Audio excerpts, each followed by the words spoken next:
그날은 쉬는 날이라 느긋하게 시간을 보내고 있었는데 갑자기 사모님이 전화를 주셨어요. 목소리가 평소보다 차분하면서도 어딘가 외로워 보이는 듯했죠. 김 기사, 오늘 한가하면 좀 와줄래요? 순간 무슨 일인가 싶어 걱정됐어요. 무슨 일 있으세요?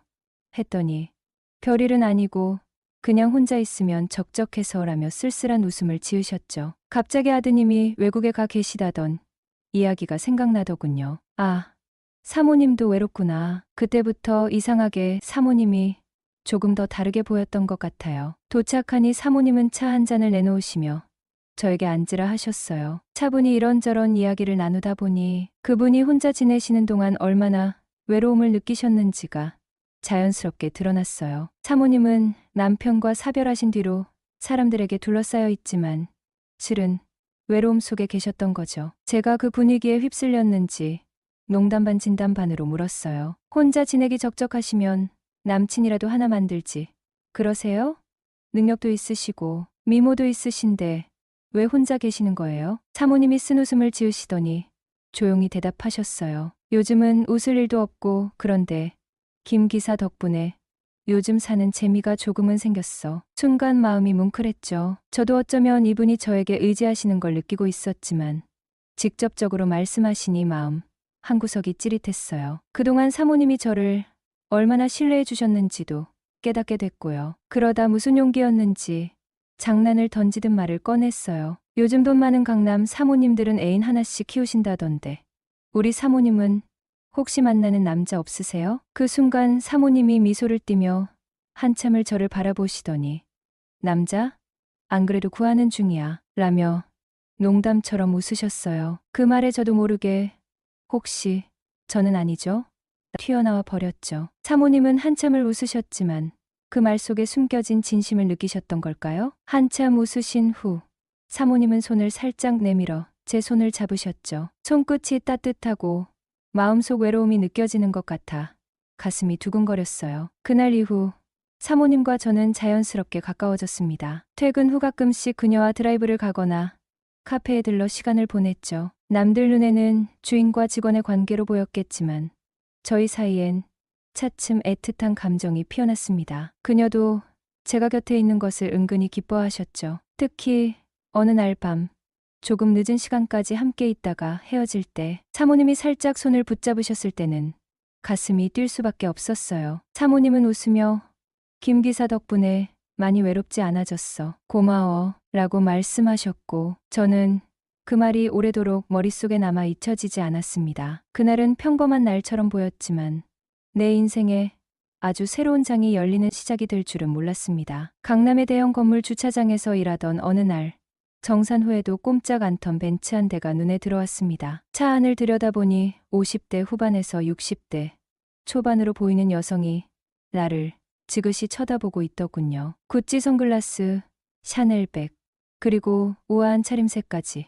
그야말로 사모님다운 모습이었죠. 차를 왜 빼지 않느냐고 묻자 그녀는 천천히 선글라스를 벗고 내 얼굴을 한참 동안 응시하더니 다른 차가 빵빵거리자 정신을 차리고 급하게 차를 몰고 떠났습니다. 그때는 그저 지나가는 우연이라 생각했죠. 하지만 바로 다음 날 그녀가 다시 주차장으로 찾아온 겁니다. 이번엔 내게 퇴근 후에 같이 술 한잔하자고 제안하더군요. 첫사랑을 닮았다는 이유 하나로 나를 찾았다니 다소 낯설었지만 호기심이 생겼습니다. 그녀와 마주 앉아 술을 마시다 보니 사모님은 확실히 평범한 사람은 아니었어요. 겉으로 보기엔 돈 많고 단아한 귀부인 같지만 나와 나란히 술잔을 기울이며 쓸데없는 체면 같은 거 따지지 않는 게 인생 편하더라고 소탈하게 웃을 줄 아는 사람이었죠. 무엇보다 그녀의 솔직함이 인상적이었습니다. 돈 많은 사람이라면 흔히 보이는 우월감도 없었고 오히려 나를 인간적으로 대해주는 모습이랄까.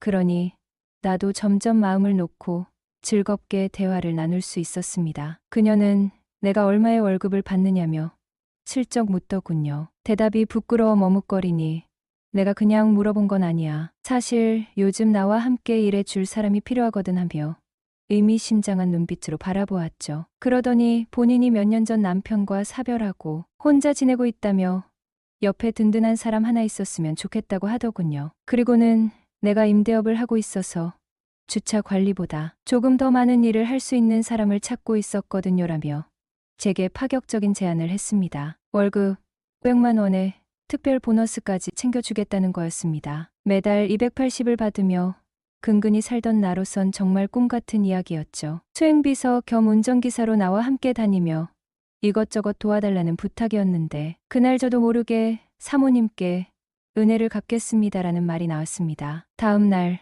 새로 출근한 저를 그녀는 집에서 반갑게 맞아주었죠. 아늑하고 품격 있는 집, 온갖 고급스러운 소품들, 장식된 공간에서 시작된 새 생활은 내게 비현실처럼 다가왔습니다. 사모님은 나를 가족처럼 대했고 가사 도우미들 역시 그녀의 신임을 받는 내게 친절하게 대해주었죠. 이제는 마치 영화 속처럼 그녀와 어딜 가든 함께하고 심지어 미용실에 갈 때도 들어가서 말동무가 되어주며 시간을 보냈습니다. 그녀가 단골인 고급 레스토랑에서는 직원들이 내게도 익숙한 듯 인사를 건넸고 미용실에서도 사모님이 직접 데려온 분이라며 정중하게 대해주었습니다. 이런 환경에 익숙해진 나도 어느새 자신감이 생겨 예전의 불안정한 생활이 거짓말처럼 느껴졌습니다. 한 달쯤 지났을 무렵 그녀는 더 이상 나를 단순히 직원처럼 대하지 않았습니다. 저녁이면 종종 나를 붙잡아 식사 후에 와인 한 잔을 기울이며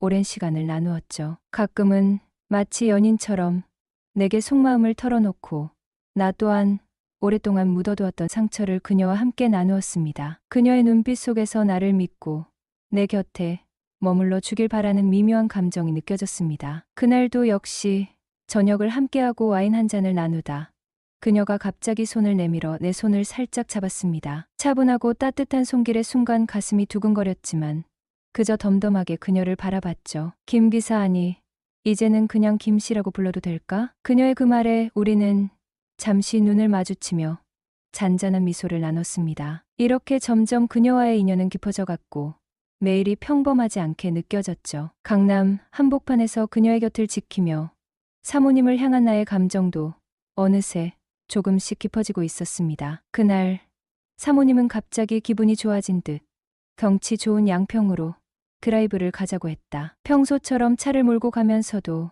차 안에는 뭔가 달라진 분위기가 느껴졌다. 사모님은 갑자기 파전과 동동주 한 잔을 제안했다. 나는 운전해야 해서 술을 마실 수 없다고 말했지만 사모님은 웃으며 대수롭지 않게 대리운전이나 부르면 된다며 분위기를 풀었다. 그런 그녀의 밝은 웃음과 자유로운 태도는 한동안 나를 긴장하게 만들었다. 동동주가 한 잔, 두 잔 넘어가면서 분위기는 점점 무르익어갔다. 사모님은 얼굴이 조금 붉어지기 시작했고 나도 술 기운에 조금씩 기분이 올라갔다. 그런 순간 나는 아무렇지 않게 말을 꺼냈다. 사모님, 사실 너무 고우세요. 내 입에서 나온 이 말은 순간적으로 내 마음의 일부를 꺼낸 것처럼 느껴졌다. 사실 내 마음 한켠에 묻어두었던 감정이었는데 그 순간이 되어 비로소 말로 나왔다. 사모님은 잠시 눈을 크게 뜨며 나를 바라봤다. 그녀는 나보다 연상이고 나이도 있었지만 그 순간 그녀의 얼굴은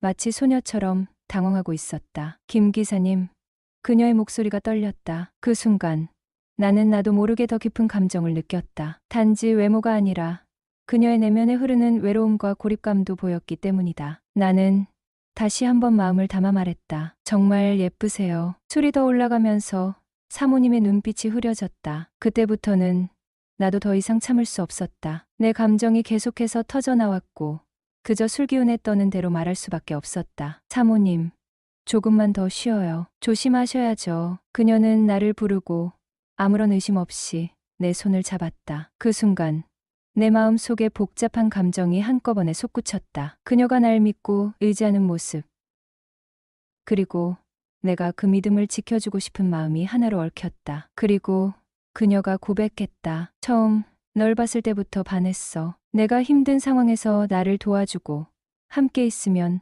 마음이 편했어. 그동안 너에게 마음이 많이 생겼어. 사모님의 목소리가 떨렸고 나는 그 고백을 받을 준비가 되어 있지 않은 것처럼 생각했지만 어쩐지 내 마음은 그녀의 말에 끌렸다. 나는 마음속 깊은 곳에서 내가 원하는 것을 느꼈다. 내 삶이 너무 고단하고 지쳐 있었는데 그녀가 내게 다가와 주면서 내 마음을 흔들었다. 잠시 고민하다가 나는 고개를 끄덕였다. 좋아요. 계속 함께 있어 줄게요. 그날 나는 그녀와 함께 비공식적인 서방이 되었다. 서로의 감정을 공유하며 우리는 점점 더 가까워졌다. 그동안 내 삶에서 가장 중요한 건 일을 하고 돈을 벌어가는 것이었지만 이제 내 삶에는 사모님이란 새로운 감정이 깊이 뿌리내리기 시작했다. 내가 사랑을 받는 존재로 느껴졌고 그렇게 조금씩 그녀에게 마음을 열어가고 있었다. 그 감정의 시작이 어쩌면 술 한 잔에서 비롯된 것일지도 모르지만 그날 이후로 나의 삶은 예상치 못한